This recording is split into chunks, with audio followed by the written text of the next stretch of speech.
E algumas coisas são, Américo, tem coisa que a gente pode discutir e tem coisa que são indiscutíveis, tipo direitos humanos.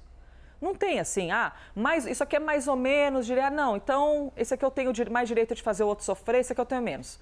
Só esse campo já é totalmente espinhoso porque, particularmente, direitos humanos você não discute. Manutenção da vida, tirar a fome, ponto. Quando a gente fala de uma regra de dentro de um país que diz, se você entrar aqui sem autorização, você está cometendo um crime. E aí, naturalmente, então todo mundo que não tem autorização é criminoso. Agora, a pessoa está passando uma necessidade e foi até o teu país para fugir da necessidade. Isso é discutível ou não é? Como é que o mundo vê isso? As fronteiras é tão amplo, até desculpa, América, eu estou abrindo demais o leque aqui, deixa eu voltar aqui, né? Como é que as críticas para esse momento nos Estados Unidos estão sendo vistas pelo mundo, Américo Martins, que qualquer um tem o direito de decidir pelo seu território. Ele foi eleito, a maioria queria isso e ele está fazendo aquilo que prometeu. E aí o debate que é eterno, né, Américo Martins, sobre humanidades e também sobre os limites territoriais de cada país. Pois é, muito bom dia, Elisa, Bom dia a minha colega, a Basília, bom dia a todo mundo que nos acompanha aqui no live. Como você disse, Elisa, esse é um debate bastante sensível, mas eu queria levantar 3 pontos. Em primeiro lugar, isso que você acabou de falar. Ele foi eleito, portanto ele tem representatividade, mas ele não pode tudo. É muito importante a gente sempre lembrar isso, que numa democracia existem pesos, existem contrapesos, existem balanços, existe obviamente a autoridade de quem foi eleito para propor sugestões, propor legislação, colocar obviamente em prática aquela plataforma da sua campanha, mas isso não quer dizer que pode tudo. Então, não falo de algum movimento específico do presidente, mas muita gente usa esse argumento dizendo que porque alguém foi eleito pode tomar qualquer tipo de decisão. Não é assim na democracia. Esse é o primeiro ponto e vale para todo mundo.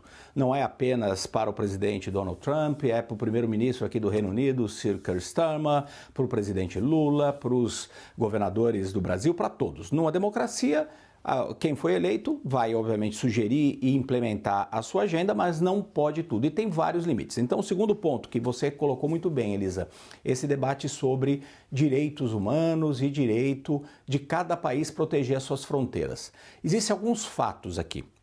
Nos últimos anos, aconteceu de fato uma explosão no número de pessoas que tentam entrar nos Estados Unidos de forma ilegal. Isso é um fato. Outro fato. Esse número ilegal de pessoas cria um problema nos países que os recebem, no caso que estamos falando aqui dos Estados Unidos, mas aqui no Reino Unido também, na União Europeia, no Brasil, quando recebe imigrantes ilegais. Porque existe um peso social com isso, que é arrumar escola para todo mundo, o sistema de saúde, todas essas coisas. Existe um peso que acontece ali. Portanto, é necessário regular a entrada das pessoas nos países. Todos os países têm soberania para adotar leis que regulamentem isso. De novo, não podem fazer tudo, não podem desrespeitar direitos humanos. Então, nós vamos a um outro ponto.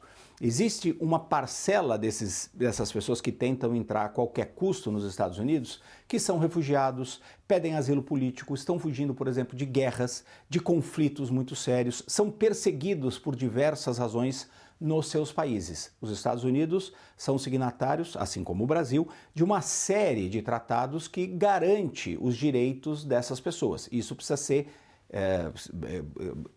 garantido, precisa ser fechado, precisa ser protegido esse direito. Existe também um outro segmento de pessoas que entram ilegalmente nos Estados Unidos, como, por exemplo, famílias que no primeiro mandato do Donald Trump foram separadas. Isso também é um outro grande problema. Agora, que se pode colocar medidas para conter a entrada dos imigrantes ilegais até certo ponto e respeitando os direitos, isso sem dúvida. Eu só queria colocar uma outra coisa que é o terceiro ponto, Elisa, falando especificamente do discurso dessa bispa aos Estados Unidos, ao presidente eleito ontem.